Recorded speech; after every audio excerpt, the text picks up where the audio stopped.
Lesson will be divided into 4 parts. First part is the introduction. Now we will do the introduction of Ayatul Kursi. Ayatul Kursi is a verse of chapter that is named Surah Baqarah. The Arabic word ayat means verse, and the Arabic word kursi means throne. Throne seems to be a bit difficult word. To make it easy, in easy word, throne means chair. Understand? The chair where we sit on. As this verse talks about Allah's throne or Allah's chair, and that specific chair is even bigger in size than the seven skies and earth.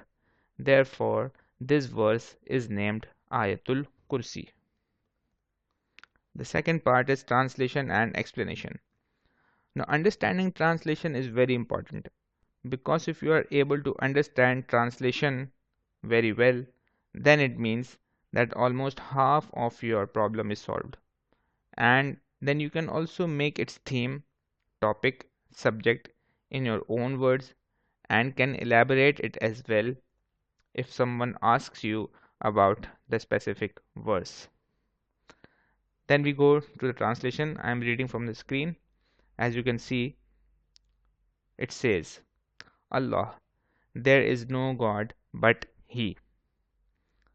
Now, Allah is the personal name of God, who does not have any defects or shortcomings, and His attributes are unmatchable to any other creation in this world.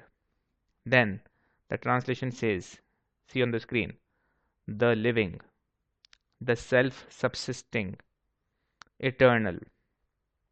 Now I will explain these words. As you can see on the screen, the living.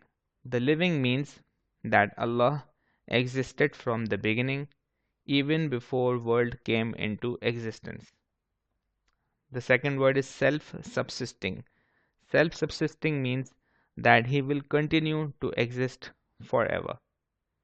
Eternal. Eternal means that He will exist forever even after the world ends.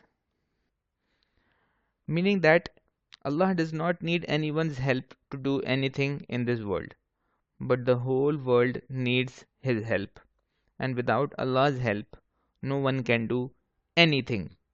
Allah has no partners in His power or authority. As Quran says, and your Lord is only one God, that is Allah. Let's see the translation again. Then it says, no slumber can seize him, nor sleep. It means that the word slumber, it means getting asleep for a second or two. And the word sleep is a common word. It means a complete sleep or rest. Its explanation. As humans need sleep, and when they sleep, they cannot do their activities. Therefore, Allah does not need sleep. Allah does not require rest. Allah does not require sleep and is free from all other shortcomings that humans have. Then let's see the translation again. His are all the things in the heavens, skies, and on earth. Who is there can intercede in His presence except as He permits. It means that first we will see the word intercede. There's a difficult word in it, intercede. Intercede means requesting Allah for someone else or asking for forgiveness for someone else. Now to elaborate it, no one can use his influence for requesting someone's forgiveness unless Allah Himself permits you to do so. Then see on the translation again. It says, He knows what is after or behind them, nor shall they compass any of His knowledge except as He wills. Now this means that no one has more knowledge than Allah. Allah knows what is after and behind him, and nothing in the skies or earth is hidden from Allah. He knows the past as well, and He knows the future also. As the Quran says, it is He who knows what is open in speech and what you hide in your hearts. And no one can take away anything from His knowledge unless Allah Himself passes away to anyone whom He wills. Now let's see the translation again. It says, His throne, chair, chair, extends over the heavens and the earth. Throne, as I said in the introduction, is Allah's chair, and this specific chair is so big in size that it is even bigger than the seven skies and the earth. Then the translation again, let's see on the screen. And He feels no fatigue in guarding and preserving them, for He is the Most High, the Supreme. The word fatigue.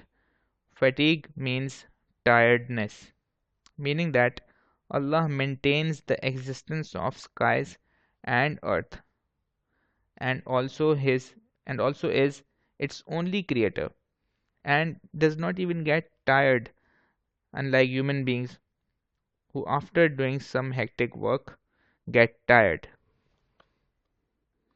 Now let's come on the third part, that is the themes of this passage. As you can see on the screen, this verse is explaining the oneness of God, that there is no God except Allah, and it is giving its reasoning that as Allah's attributes are unmatchable and incomparable to any other creation in this world, therefore Allah is the only one who should be worshipped. Supreme power and authority belongs to Him only. He is the exclusive master of the heavens and the earth.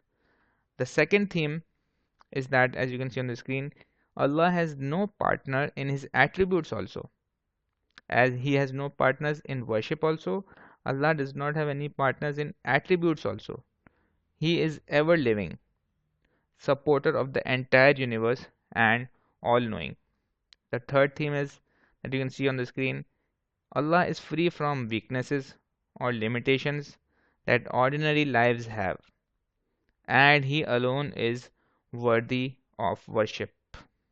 The last theme that we can find from this passage is, none of His creatures can intercede in His affairs of the kingdom. And this conception is presented with different styles at different places in the Holy Quran. Example, Surah Ikhlas describes the oneness of God in terms of His absolute existence. Allah says in Surah Ikhlas, He is alone. Allah says, He is alone and has neither father nor any children. Now the fourth part, that is importance of this theme in lives of Muslim today. As you can see on the screen, belief in oneness of Allah protects a Muslim from shirk, and shirk is making partners of Allah. And if a Muslim is not a true believer, that is, his life is not free from shirk, that is making partners with Allah, that specific Muslim will not be rewarded paradise in the life hereafter. Therefore, Muslims are bound not to associate any partner with Allah in His existence. As you can see on the screen, attributes or worship, otherwise they will commit shirk, which is such a heinous crime that Allah never forgives. Shirk or making partners with Allah is the greatest of all sins.